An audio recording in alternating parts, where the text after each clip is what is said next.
Alright, NES Zelda. Can't be that hard, can it? Shit! Shit! Shit! I stand corrected. What's up guys, I am Iamlordapollo and welcome to today's video. There are some games that are so good that they transcend what it even means to be a good game. These games do something so fundamental in the way that they are designed that the instant you turn them on, you feel something special. These games are rare in their high quality, but common in their availability to be played. They are so well loved by the people that play them, that even a place as divisive, argumentative, and opinion-based as the internet generally agrees on their quality. That is a rare phenomenon indeed. So let's look at one of these universally agreed upon masterpieces to see if we can pinpoint what makes it so special. Today, we're looking at The Legend of Zelda on the NES. Let's get started. The Legend of Zelda was released in Japan on February 21st, 1986 for the Famicom Disk System. It was then released on August 22nd, 1987 for the NES. After that, it was released on November 27th, 1987 in Europe, also on the NES. As of this video, I've decided to omit the usual section on critical and audience reception for all future videos in the Undisputed series. The whole point of this series is that these games are universally agreed upon as good games. There's no sense wasting your time telling you what you already know, especially since my original intent was for these videos to be slightly shorter. Anyway, I've rambled long enough. Let's dig in. Zelda and Mario represent two sides of a game development coin. One is linear, one is open world. One is action-based, the other is exploration-based. Together, they represent the two sides of the gaming spectrum, with Metroid existing exactly in the middle of the two. So a lot of what I talked about in the Metroid video also should be said about Zelda. I think the best way to demonstrate that fact is by breaking down the moment-to-moment thought processes that occur when the game first starts, which is exactly what I did for the Metroid video. So strap in for the adventure, it's time for some Zelda. I enter the name Link on the save file because I'm not an actual psychopath and start the game. I've decided to implement a royal decree for this run that I will save every time that I die to accurately count my deaths. So here we are in the iconic opening screen with 3 exits and a cave. Basic critical thinking skills tell me that because the cave is the only feature on the entire screen, I should probably check it out. This is one of those game design tricks that is so obvious, you should probably be asking for a refund on that lobotomy if you missed it. I walk in and get the sword. So what did we learn? If you see a thing, you should probably check out that thing because there is very likely a reward in it for you. Moving on. At this point in the video, I've made a decision. Most of the critical thinking and deductive reasoning stuff was already done in the Metroid video, so I'm gonna take a little shortcut. Can we all agree that doing the first 3 dungeons of this game without the white sword is miserable? Yeah? Okay, cool. So I'm gonna take a few minutes to get all the baseline equipment. I'll be right back as soon as I have what I need. A few moments later. Okay, here's the Cliff Notes version. After the sword, I went to the East Coast store to get bombs once I had enough rupees. Sorry, rubies. Then I got 2 more heart containers and a bunch more rubies. Ugh. Saying rubies feels so weird. I'm just gonna say rupees from now on. I swear to God, if I get a single, well actually, comment, I'm gonna be pissed. Anyway, I make my way to the cave, get the potion letter, and go a couple screens over to find another shop with the blue candle. I go a few more screens over, narrowly escape the blue Lionel, and pick up the white sword. Mission accomplished. Well, I would say that, except I'm the type of player that wants to have every possible upgrade I can find before I do the dungeons. So I keep wandering and killing monsters to collect rupees, while I collect 1 more heart container, bringing my total to 6. I find a couple more secret moblins who line my pockets, and I buy the magical shield. I keep exploring and grinding on my way to pick up the arrows, and decide it's time to deliver that letter. I have plenty of cash at this point, and know a couple more high-value moblin spots, so I pick up a potion to save for later. There's no way I'll need it for quite some time, but now there's only one thing left for me to collect. I feel like some people may argue that getting the blue ring this early trivializes the game. I can see why they would think that, and if that's how you feel, I think a good place to pick it up would be roughly about after Dungeon 3. I think that would create a fairly gradual difficulty curve. I personally prefer to get everything right at the start and blast through the first half of the game with no effort.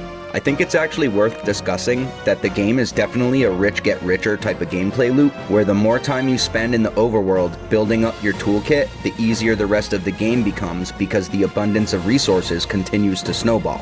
However, I think it's also notable that it gives you the option of strolling right to the dungeon without even getting the sword if you so choose. There's layers of replayability on top of the freedom to play differently each time. That kind of game design was unheard of at the time. That uniqueness is obviously a contributing factor to the praise the game receives. Okay, so I saved up rupees and got the blue ring. I have every power-up that is currently available in my inventory. So now, as a seasoned warrior, I enter the first dungeon to truly begin my quest. I find a map and a compass along my journey, and the context provided by the map shows me that bombing walls is going to apply to dungeons. I should have expected as much after how much success I had in the overworld with bombs. I get the boomerang and the bow to go along with my arrows. This suggests that every dungeon will have a unique item hidden in it somewhere on top of the map and compass. As I explore, I hear the cries of some kind of monster. A boss, of course. I heard nothing from the other monsters, and of course Ganon would guard the shards with something. This suggests boss fights will be the climax of every dungeon, and I will only be able to find a single shard per dungeon. Ganon would never allow more than one to remain in a single place. He would be a fool if he did, and he is no fool. Hey guys, this is Editor Apollo, and I am just now realizing for the first time that Ganon is not the one that split the Triforce. It was Zelda. So Zelda was the one that split them up, and the bosses must be here to either prevent Link from getting them before he can, or they might have been sent to collect the Triforce pieces for Ganon. Alright, back to the video. I defeat the first boss and collect a heart piece for my trouble. At first I panic. Where is the Triforce? But I find it in the next room and my nerves settle. I am teleported to the entrance of the dungeon with full health. After a successful dungeon raid, it's time to look at what I've learned and use that information to predict what the rest of my journey will look like. The first thing I notice after returning to the overworld is that my collection of keys did not reset. I had assumed this would be the case since I saw keys for sale in the shops, but I had to be sure. This is maybe the most valuable piece of information I have learned this entire journey. This means I can use any key on any door. Therefore, it's in my best interest to accumulate as many free keys as possible.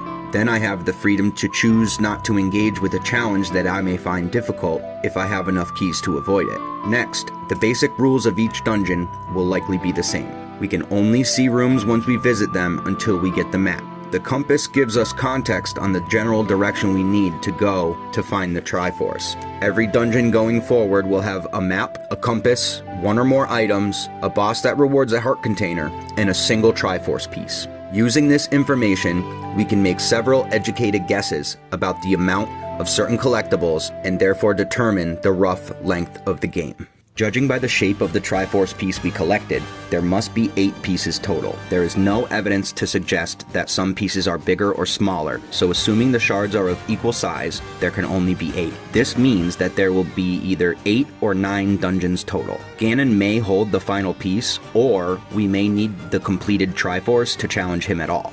Better to assume 9 and be ready. This also tells us how many heart pieces there will be in total. We had 6 going into Dungeon 1 and saw 1 by the East Coast store that we could not reach, and we got 1 from the boss. So 6 to start plus 8 from the dungeons, which actually further cements that Ganon will be a 9th dungeon, and the one we saw but couldn't reach equals 15.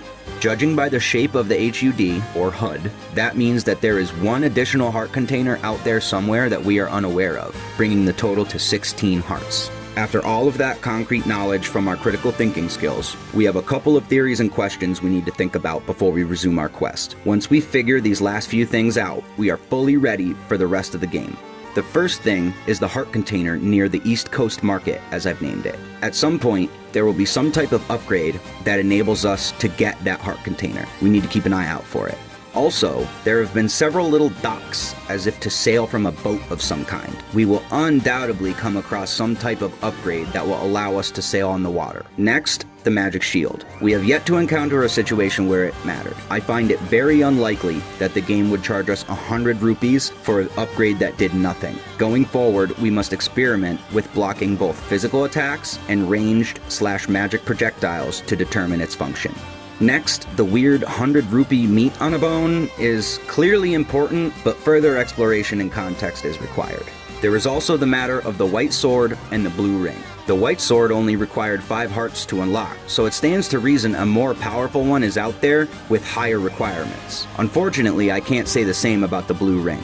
I would like to believe that there is another one out there, but since the blue one basically maxed out my wallet, there really isn't any evidence to suggest that there is a better one. Who knows, maybe I'll be pleasantly surprised. At this point, I've collected everything possible. Using critical thinking and context clues, I was able to determine, with a reasonable amount of certainty, what I can expect from the future dungeons and general gameplay. I think a big part of what makes any game feel fair is that it always makes sure the information you needed was available.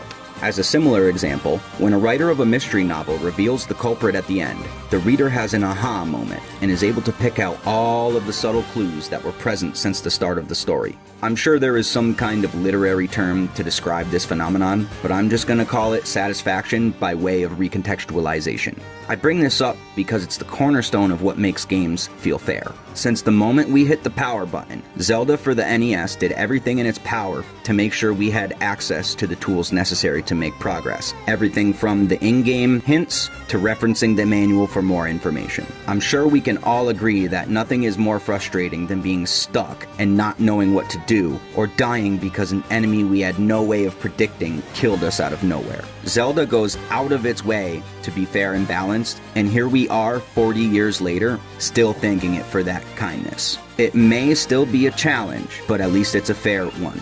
And that right there is undisputed. Alright guys, that's it for today. Thanks for watching. If you liked the video, you know the drill. Subscribe. And leave a comment if there's anything I missed or something you'd like to add to the discussion.